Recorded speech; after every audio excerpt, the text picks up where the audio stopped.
খুব কম উপকরণ দিয়ে আজকে আমি তৈরি করে দেখাবো দুধের সন্দেশ, যেটা মুখে দিলেই মিলিয়ে যাবে। আসসালামু আলাইকুম, welcome to my channel Parveen's kitchen.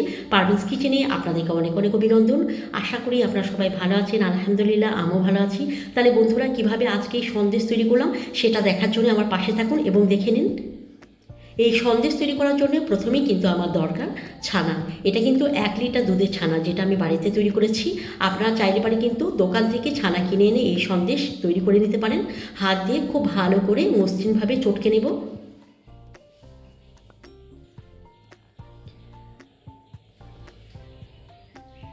খুব ভালোভাবে কিন্তু আমি ছানা চটকে নিয়েছি।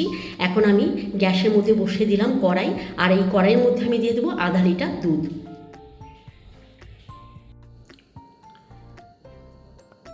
আধা লিটার এখানে দুধ আমি দিয়ে দিয়েছি, আর এখানে আমি অ্যাড করে দেবো মিল্ক পাউডার 150 গ্রাম। মিল্ক পাউডার দিয়ে দিলাম। এখন দুধের সঙ্গে খুব ভালো করে মিশিয়ে নেব। এই মিল্ক পাউডার দিলে পরে দুটো কাজ করবে। প্রথমত দুধটাকে ঘন হতে সাহায্য করবে এবং এই সন্দেশের স্বাদটা অনেক গুণ বাড়িয়ে দেবে। তাই মিল্ক পাউডারটা অবশ্যই দেবেন, কোনোভাবেই কিন্তু স্কিপ করবেন না। দেখুন, খুব অল্প সময়ের মধ্যে কিন্তু এটা ঘন হয়ে গেছে।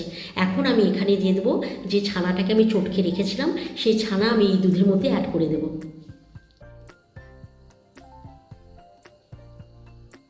ছানা আমি দুধের মধ্যে দিয়ে দিলাম। এখন খুব ভালো করে মিশিয়ে নেব এবং এইভাবেই কিন্তু অনবরত নাড়িয়ে নাড়িয়ে কিন্তু এই সন্দেশটা তৈরি করে নিতে হবে।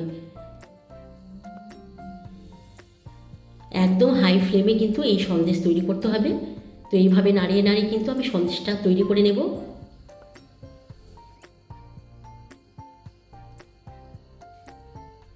আমি কিন্তু প্রথম থেকে শেষ অবধি আপনাদেরকে দেখিয়ে দেবো কীভাবে আজকে আমি এই সন্দেশটা তৈরি করলাম। তাই ভিডিওটা কোনোভাবেই আমি কিন্তু স্কিপ করব না। তাই বন্ধুরা, আপনারা আমার পাশে থাকুন এবং দেখে নিন কীভাবে আমি তৈরি করলাম। নাড়তে নাড়তে এটা কিন্তু অনেকটা গাঢ় হয়ে গেছে। এখন আমি এখানে দিয়ে দেবো খাজুরের ঝোলা গুড়। এটা আমি এখানে অ্যাড করে দিলাম। গুড়ের পরিমাণটা কিন্তু আমি খুবই সামান্য দিয়েছি। সন্দেশে কিন্তু মিষ্টিটা খুবই কমই থাকে, আর আমরা মিষ্টি খেতে এমনিতেই একটু কমই পছন্দ করি, তাই আমি একটু মিষ্টিটা কম দিলাম। অবশ্য আপনারা যে যেমন করে মিষ্টি খেতে পছন্দ করেন, এখানে কিন্তু আপনারা সেভাবে মিষ্টিটা অ্যাড করে নিতে পারেন। গুড়টা দেওয়ার পর আমি আবারও কিন্তু খুব সুন্দর করে নাড়িয়ে দেবো।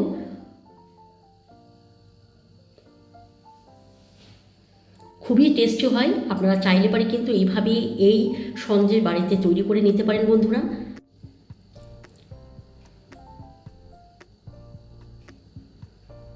এটা কিন্তু তৈরি হয়ে গেছে। এর থেকে কিন্তু আমি আর শক্ত করব না। এই অবস্থায় কিন্তু আমি গ্যাস বন্ধ করে দেবো এবং এটাকে আমি দিয়ে দেবো একটা বোলের মধ্যে।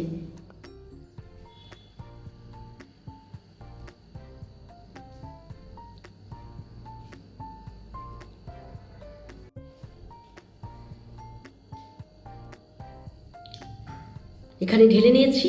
এখন আমি স্প্যাচুলা দিয়ে এটা খুব সুন্দর করে ঠিকঠাক করে নেব।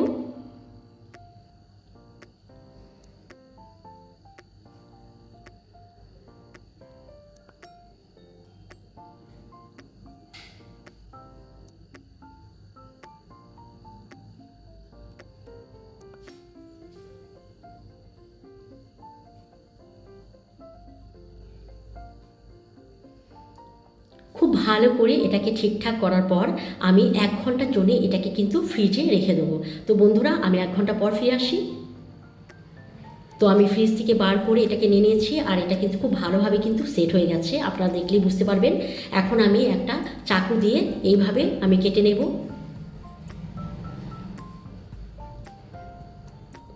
খুবই ইজি, আর খুব কম উপকরণ দিয়ে কিন্তু এই সন্দেশ তৈরি হয়ে যায়।